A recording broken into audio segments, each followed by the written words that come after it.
as we move forward to the pretrial hearing of Bryan Kohberger on June 26th, there's always seems like every day there's something new in the media that's being reported, or another piece of evidence that's discussed, or another legal document that gets released, or the new theory out there. It's baffling. It's a very baffling case. But I go back to the beginning of this case. It's something that's always really baffled me and kind of fried my brain on this.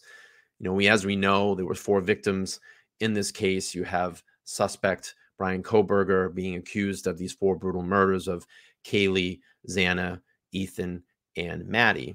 And as we move on and hear more information about it, we find out there's 2 surviving roommates. And I think that everybody's first initial reaction to that was, wow, they have to be involved in some way, or they did the crime, or there's a bunch of other things that have come out. But through statements and to find out in the probable cause affidavit, this ends up clearing both of those roommates. And we actually get a statement from one of the roommates, Dylan Mortensen.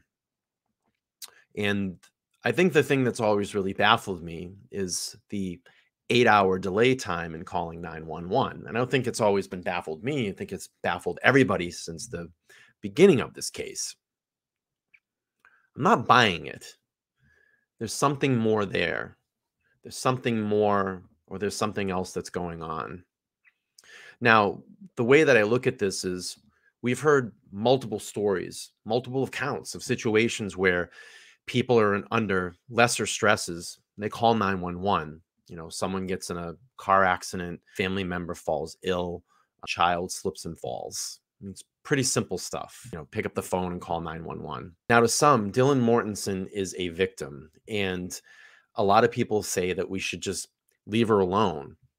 And that might be right in the court of public opinion, but in a courtroom, her story is going to be torn apart.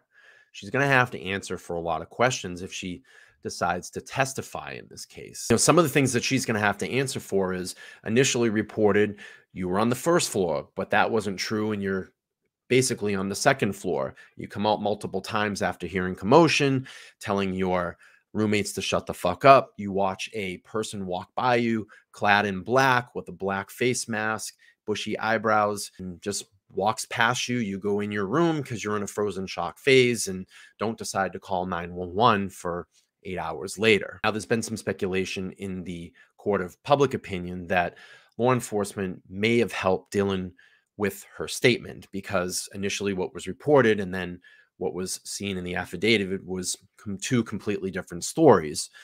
And that could be possible. And I think maybe that's just some really poor police work at that time. Maybe they're way over their head. I want to back up because I'm still not buying this. Now, we know King Road was a party house. We've seen through multiple body cam footage of the police calls that have been there that there were kids coming and going at all hours of the night. I mean, that's been pretty much proven. It's just a typical college frat style house. I would think with anybody that's living, let's just say my house, if I had multiple roommates and I knew people that were coming and going, I would have a basic idea of who was there and who was coming and going, and what type of events that were going to go on in that house. I'm sure that it was talked about. I'm sure that it was spoken about. And like I said, after being reported, an initial statement came out and then changed. We come to find out that Dylan Mortensen actually wasn't on the first floor. She actually was up on the second floor, and you can see her bedroom here to the left, and right down the hall is Xana's room. And that's got to be a matter of 10 to 15 feet. So my question is this: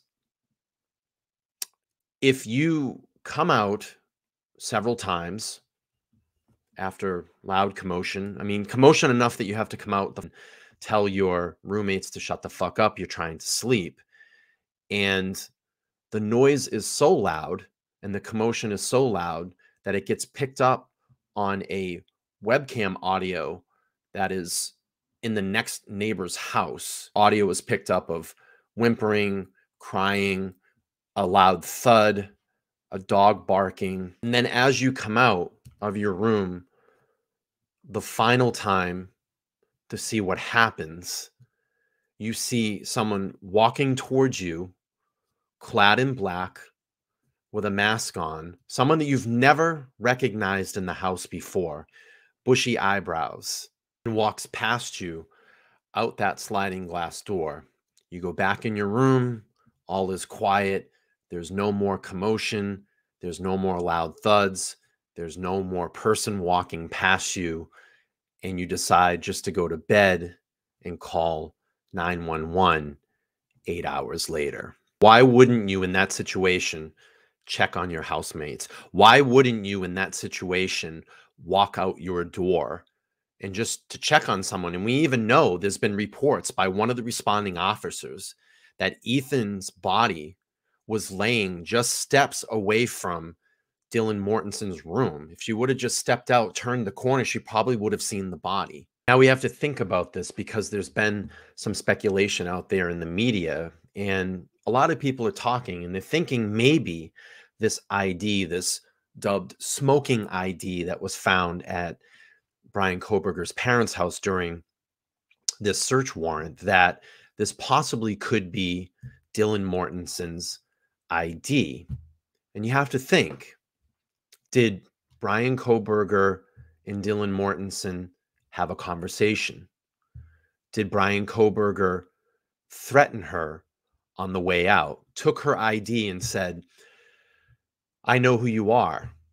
If you tell anybody, I will come for you. Or if you tell anybody, I'll just say you're involved too. And according to what we know via the cell phone tower data, that Bryan Kohberger came back at 9 a.m. Why? Well, I'll leave you with this food for thought. With all of the commotion that went on in that house, with all of the noise that happened in that house, the loud thuds, the dog barking, and then it just goes dead silent. Silent as a church. Silent as someone standing in the middle of a forest, in the middle of nowhere. You know, literally you can hear a pin drop. In that situation, why would you just go back to bed and wait 8 hours to call 911? Let me know what you think. Leave your comments below. Give this video a thumbs up. I would appreciate it. And this is your first time over here, please make sure to subscribe, hit that bell notification. I'm the Opinionated Idiot. I do 3 live shows a night, Sunday, Tuesdays, and Thursdays at 8:30 p.m. Eastern Standard Time. Hope to see you during the live shows, and I'll keep reporting on this because it just keeps getting deeper and deeper. Thanks for watching.